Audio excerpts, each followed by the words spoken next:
Salam à tous et je suis très heureux de vous retrouver pour une nouvelle vidéo. Ce samedi, le Maroc va affronter la République centrafricaine à Oujda. Et la réelle question qu'on se pose, c'est est-ce que le Maroc peut briller sans Brahim Diaz et sans Hakim Ziyech qui seront absents pour ce match-là. Premièrement, au niveau de mes avant-matchs, un petit mot sur la nouvelle liste de Walid Regragui où 5 nouveaux joueurs ont rejoint notre équipe nationale. Parmi ces 5 nouveaux joueurs, on compte Reda Belayan et Ossam Sarawi, deux joueurs qui réalisent un superbe début de saison au niveau de leur club, qui réalisent de bonnes performances et qui méritent amplement d'être convoqués. Il faut savoir que ces deux pépites représentent vraiment le futur du football marocain et en tout cas je pense qu'on doit vraiment attentivement les suivre au cours de ce rassemblement. J'espère en tout cas qu'ils auront tout simplement du temps de jeu. Mais à part ça, on a également Aïd Boudlal et Jamal Arkas ainsi qu'un gardien qui a été également convoqué parmi les nouveaux joueurs qui du coup intègrent cette équipe marocaine. Mais sinon, au niveau de cette liste, je la trouve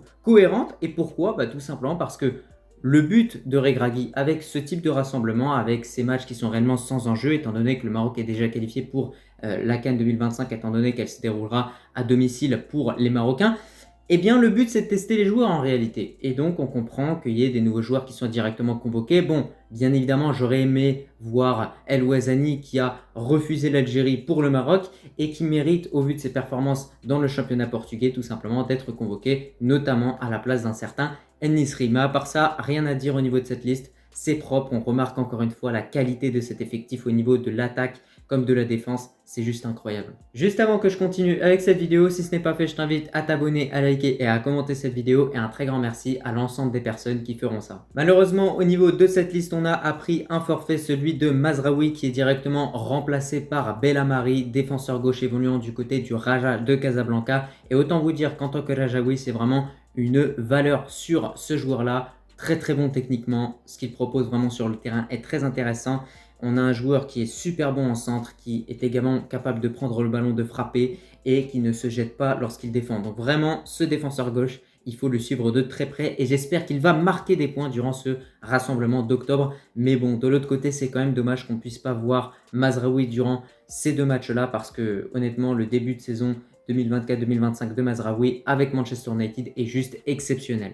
Désormais, dans cet avant-match, on va rentrer dans ce Maroc-Centrafrique et je vais vous proposer le 11 que j'aimerais voir pour affronter cette équipe centrafricaine. On va directement commencer au poste de gardien. Et là, encore une fois, comme toujours, il n'y a pas du tout de suspense. Je mets Yacine Bounou en tant que titulaire. On plonge maintenant dans cette défense à 4. Et là, on va avoir Achraf Hakimi au poste de latéral droit. Au poste de latéral gauche, Belhamari. Charnière centrale, Aguerd, Abkar. Donc voilà un petit peu ma défense pour ce match-là. Au final, au niveau des latéraux, écoutez, Hakimi réalise un très gros début de saison. Il porte carrément le brassard de capitaine avec le PSG. Donc il a vraiment franchi un palier avec cette équipe-là. C'est une très très bonne chose. Il faut vraiment qu'il continue sur cette lancée. J'espère, Inch'Allah, que prochainement il pourra rejoindre le Real Madrid pour être vraiment au top au niveau de sa carrière. Mais à part ça, rien à dire en club. Voilà, des buts, des passes décisives. Il est plus qu'en forme. Donc logiquement, on devrait avoir un très très bon Achraf Hakimi. Et voilà, on remarque que c'est toujours un joueur, lorsqu'on lui fait appel, que ce soit durant les JO de 2024 ou durant la Coupe du Monde, il répond toujours présent et sort et donne le meilleur de lui-même. Et c'est vraiment ça que j'apprécie beaucoup avec Achraf Hakimi. De l'autre côté, j'ai mis Belhamari pour la simple et bonne raison que, selon moi, même si Adam Aznou a réalisé de très bons débuts contre le Lesotho, je pense que Belhamari reste un joueur quand même plus expérimenté, plus âgé et qui a les épaules pour affronter une équipe comme la République centrafricaine où c'est un jeu qui est très très physique. J'ai envie de voir également ce que Belhamari a à nous proposer sur le terrain. Moi, je le vois avec le Raja. Honnêtement, j'avais l'impression durant certains matchs de voir vraiment Marcelo en tant que défenseur gauche. Au final, c'était juste Belhamari. Mais voilà, moi je vous le dis vraiment, ce latéral gauche, il est à suivre. Et selon moi, c'est vraiment le bon type de match pour le tester et le mettre en avant. Concernant la charnière centrale, écoutez, on retrouve des joueurs qu'on connaît très bien. Aguerd avec la Real Sociedad, ça se passe très très bien. De l'autre côté pour Abkar, c'est un peu plus compliqué sur le point de vue individuel avec Alaves, également sur le point de vue collectif. Donc on espère que ça ira mieux pour lui, mais pour l'instant ça va pas du tout. Donc voilà au niveau de cette charnière centrale et de cette défense de façon plus globale, je pense que ça reste propre. N'hésitez pas également à me dire en commentaire quelle défense vous alignerez. On avance d'un cran dans cette composition et là on a le milieu de terrain et étant donné que nous sommes dans un 4-2-3-1 que j'ai décidé de mettre en place, on va avoir deux milieux centraux. Là des joueurs qu'on connaît par cœur, Amrabat, Ounahi. Je fais encore une fois confiance à ce duo. Bon, je pense que ces deux joueurs-là ne sont pas au top de leur forme. On n'oublie pas la passe décisive magnifique de la part de Sofiane Amrabat en Ligue Europa ou en Conférence League. Je ne sais plus dans quelle compétition c'était, mais il a fait une passe décisive juste remarquable qui illustre en réalité toute la qualité de ce joueur-là, qui est plutôt un récupérateur et qui va nous permettre de mettre de l'impact au milieu de terrain et de remporter cette bataille du milieu de terrain contre cette équipe centrafricaine. Mais voilà, à part ça, voilà, c'est pas les meilleurs en ce moment, ils sont pas au top de leur forme, mais on sait qu'en équipe nationale, ils répondent toujours présents, notamment pour Azzedine Ounahi qui, voilà, on le voit malheureusement en Grèce, n'est pas toujours titulaire. Donc voilà, c'est un petit peu compliqué le passage ce qu'il vit actuellement, mais on espère que ça ira mieux pour ce joueur-là. Dans tous les cas, si Ounahi n'est pas au top, il y a largement du monde. Voilà, on a Targaline et on a également, qui d'autre? On a Erhanous, qui peuvent éventuellement remplacer Ounahi s'il n'est pas au top de sa forme. Juste devant ces deux milieux centraux, on va avoir Ben Seguir dans ce rôle de numéro 10 qui aura réellement, en réalité, la fonction de remplacer Hakim Ziyech et Brahim Diaz. Bah oui, parce que souvent c'est soit Brahim Diaz ou Hakim Ziyech qui occupent cette fonction de numéro 10. Et on le sait très bien, pour ce match face à la République centrafricaine, aucun de ces deux joueurs-là ne sera présent. Et donc, je donne la lourde responsabilité à Ben Seguir d'assurer au milieu de terrain en tant que numéro 10. Je pense qu'il a largement le bagage pour occuper cette fonction-là. Et je n'ai pas vu d'autres joueurs capables vraiment de remplacer un Brahim Diaz ou un Hakim Ziyech. On peut également mettre dans cette position-là Saïd Barry qui s'en sort très bien à ce poste-là, qui est un joueur également polyvalent, capable d'évoluer sur le flanc droit, sur le flanc gauche. Mais je préfère faire confiance à Ben Seguir qui, depuis ses débuts en équipe nationale, n'a jamais déçu. Je vous le dis honnêtement, il n'a jamais déçu. Et surtout, lors du dernier rassemblement, il a été convoqué, mais on n'a pas pu le voir. Donc, j'espère en tout cas que durant ce mois d'octobre, il aura plus de temps de jeu. On continue dans cette attaque avec, à droite, Hossam Sahraoui. Bah oui, j'ai envie de compter sur ce joueur-là. Voilà, j'ai envie de compter sur ce joueur-là. Et pourquoi je le mets en tant qu'ailier droit? Puisque de l'autre côté, je mets Ezal Zouli. Et on l'a vu lors de ces JO 2024. Ezal Zouli sur le flanc droit, c'est pas possible. Ça marche pas du tout. Voilà, on l'a vu contre l'Ukraine, c'était une catastrophe totale.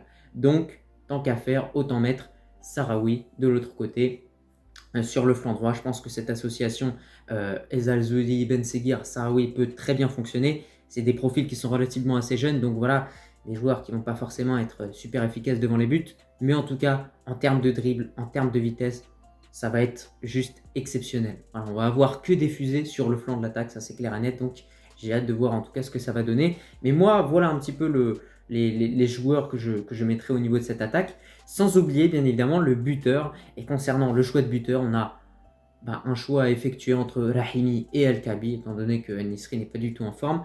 Et entre ces deux buteurs, il faut le dire de façon extrêmement rationnelle et cohérente, le meilleur, ça reste quand même El-Kaabi.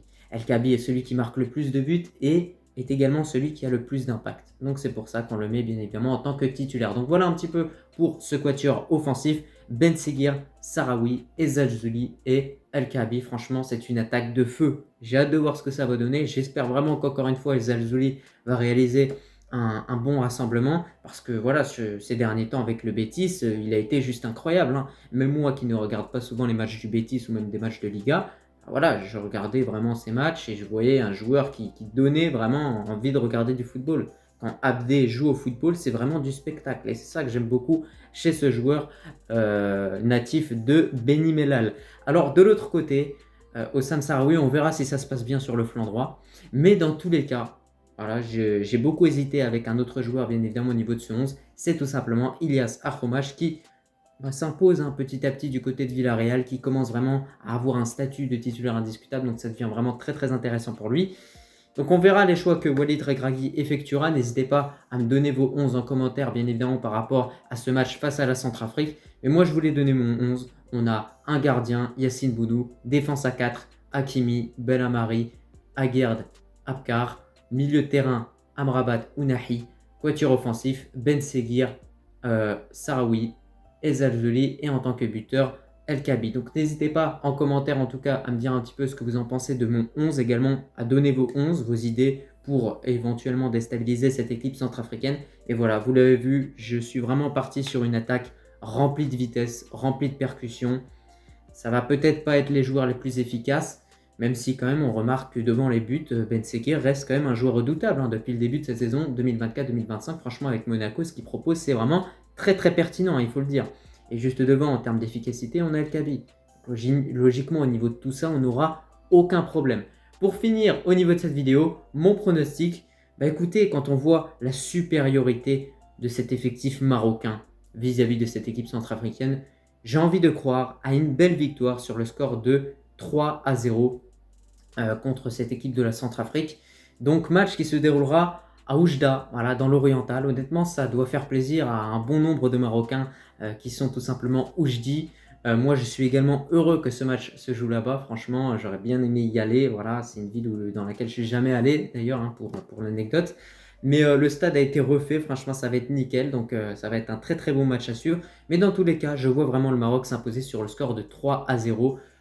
Voilà, avec une équipe qui va bien fonctionner. On espère que on ne va pas ressentir les absences de Brahim Diaz et Hakim Ziyech. Je pense que quoi qu'il arrive, on va les ressentir leur absence, mais bon, ce serait bien de limiter un petit peu, de limiter les dégâts en quelque sorte, bien évidemment, et de s'imposer avec un score convenable, donc au moins au minimum 2-0, bien évidemment. En tout cas, je te remercie si tu as regardé ce petit avant-match en entier. N'hésite pas également en pronostic, enfin à me donner ton pronostic en commentaire. Et en tout cas, moi, je te remercie et je te dis tout simplement à la prochaine. Allah al-Watan al-Malik.